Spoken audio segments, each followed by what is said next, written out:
प्रिय विद्यार्थियों, मेरे इस YouTube चैनल के अंतर्गत आपका स्वागत है।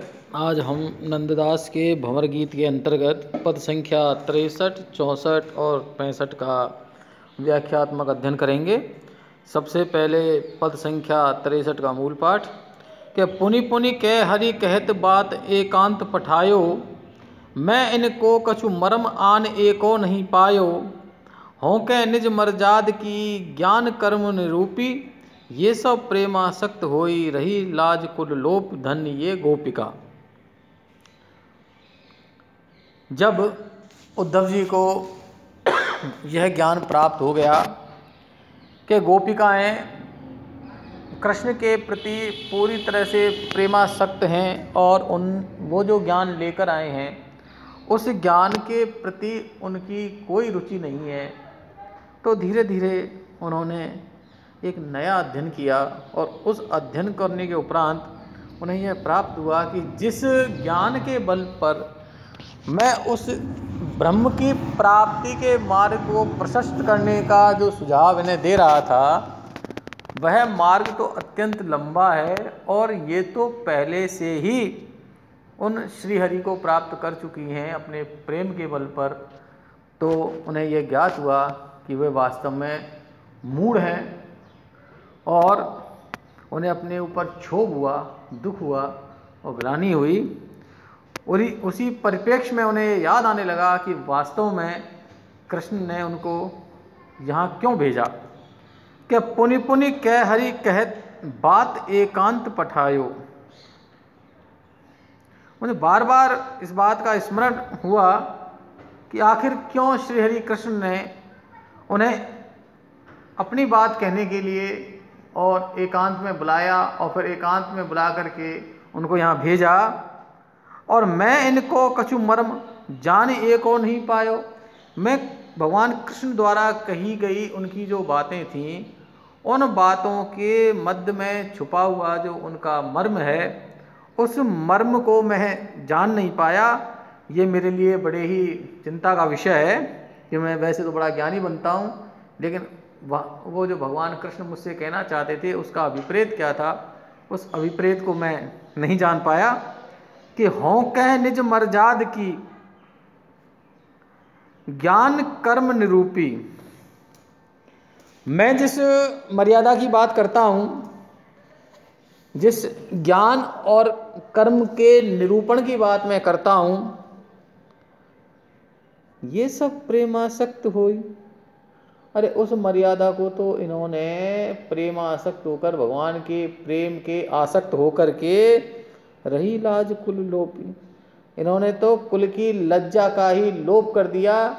और धन्य ये गोपिकाएं तो बहुत धन्य हैं, क्योंकि जिस मर्यादा को पालन करने के लिए मैं ज्ञान और कर्म की जो दम्भ है उसको बनाए हुए रखे हुए हूँ, इन्होंने तो अपने कुल की जो मर्यादाएं हैं उनको भी भगवान कृष्ण के प्रेम पर न्यौछावर कर दिया है। तो ये गोपिकाएं वास्तव में धन्य हैं। अगला जो पद है कि जे ऐसी मर्जाद मेट मोहन को ध्यावे, काहे न ब्रह्मानंद प्रेम पदवी को पावे, ज्ञान जोग सब कर्म ते परे प्रेम की सांच, हो या पटतर देत हों हीरा आगे कांच विषमता बुद्धि की।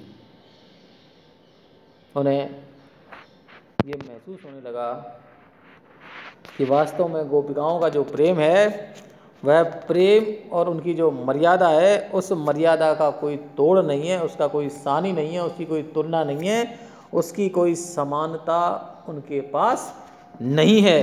फिर भी वो उस समानता को प्रदर्शित करने के लिए केवल ये कह रहे हैं कि वो हीरा हैं और मैं कांच हूँ। कि जे ऐसी मर्जाद भेंट, जो ऐसी मर्यादा को मेट करके, अर्थात जिसके आगे कुल की और अपने संप्रदाय की और इस तरह की जो मर्यादाएं हैं उन मर्यादाओं को जो मेट करके मोहन को ध्यावे, जो भगवान कृष्ण की आराधना करता है, काहे न परमानंद, तो उसे क्यों नहीं परम आनंद की प्राप्ति होगी, प्रेम पदवी को पावे। और वह भगवान कृष्ण की जो प्रेम है उस प्रेमामूलक भक्ति को प्राप्त कर लेता है। कि ज्ञान जोग सब कर्म ते, ज्ञान योग ये सब तो कर्म से है, परे प्रेम ही साज। अरे ये तो सब कर्म से प्राप्त हो सकते हैं, ज्ञान और योग तो केवल कर्म से ही प्राप्त हो सकते हैं। पर परे प्रेम की परे प्रेम की साँझ, लेकिन जो इनसे उत्तरोत्तर है वो प्रेम है, और वही सत्य है। हो या पटतर देत हो, मैं तो समानता देता हूँ कि हीरा आगे कांच। अरे ये ज्ञान और योग तो केवल कांच हैं, बाकी प्रेम तो वास्तव में हीरा है। विषमता बुद्धि की, ये तो मेरी बुद्धि की विषमता थी, वैषम्य था कि मैं उससे शाश्वत चीज़ों को नहीं जान सका और व्यर्थ के जो ढोंग ढपासे हैं उनमें उलझा रहा। धन्य धन्य ये लोग भजत हरि को जो ऐसे, और को बिन रसई प्रेम पावत है कैसे। मेरे वा लघु ज्ञान को उर में मद होई व्याधि। अब जानो ब्रज प्रेम की लहत न आंधी आंधी। वृथा श्रम कर मरियो। जब उन्हें उस परम ज्ञान की प्राप्ति हो गई, जिस ज्ञान को प्राप्त करने के लिए वास्तव में भगवान कृष्ण ने उनको यहाँ भेजा था, तो वो कहने लगे कि धन्य धन्य ये लोग अर्थात ये गोपिकाएं धन्य हैं, भजत हरि को जो ऐसे, जो भगवान कृष्ण को इस प्रकार से प्रेम करते हुए स्मरण करते हैं। और को बिन रसही प्रेम पावत है कैसे। अरे इनके अलावा कौन सा ऐसा रस है जो इस प्रेम के द्वारा प्राप्त नहीं हो सकता, अर्थात इस भक्ति के द्वारा प्राप्त नहीं हो सकता। मेरे व लघु ज्ञान को, जो मैंने ज्ञान प्राप्त किया था उसका जो मुझे अहंकार था, और मैं मद होई व्याधि, वो मेरे अंदर प्रकट होकर के और उसने मुझे मानसिक रूप से बीमार कर दिया। व्याधि कहते हैं जो हमारे शरीर में जो मानसिक बीमारियां हो जाती हैं, कि मेरे बा लघु ज्ञान को उर्मे मद होई व्याधि। अब जानो ब्रज प्रेम की लहत ना आधी आधी। अरे इस ब्रज में जो प्रेम की जो आधी चलती है, उससे किसी प्रकार की जो आदि, यानी जो आदि और व्याधि अर्थात शारीरिक और मानसिक पीड़ाएं, ये जो प्रेम की आंधी चलती है, इसमें समस्त प्रकार की शारीरिक और मानसिक पीड़ाओं का संहार हो जाता है, वो सारी पीड़ाएं समाप्त हो जाती हैं। वृथा श्रम कर मरियो। अरे मैं तो व्यर्थ ही श्रम करके मरा, अर्थात मेरे द्वारा किया गया जो इतना कार्य है, इतना जो कर्म है, वो बेकार है, उसका कोई मोल नहीं है, उसका कोई फल नहीं है। क्योंकि अर्थात सबसे बड़ा फल तो इस प्रेम के द्वारा उपजाया हुआ जो ज्ञान है, अर्थात ऐसा ज्ञान जो ईश्वर को प्राप्त कराता है, जो प्रेम मूला भक्ति है, उस भक्ति के कारण ही सब कुछ प्राप्त हो जाता है। तो मैंने जो श्रम किया है, ये श्रम तो बेकार है, किसी काम का नहीं है। इसलिए अब मुझे इस ज्ञान की प्राप्ति हो गई है कि वास्तव में जो गोपिकाओं का जो प्रेम है वो शाश्वत है, सत्य है, सनातन है।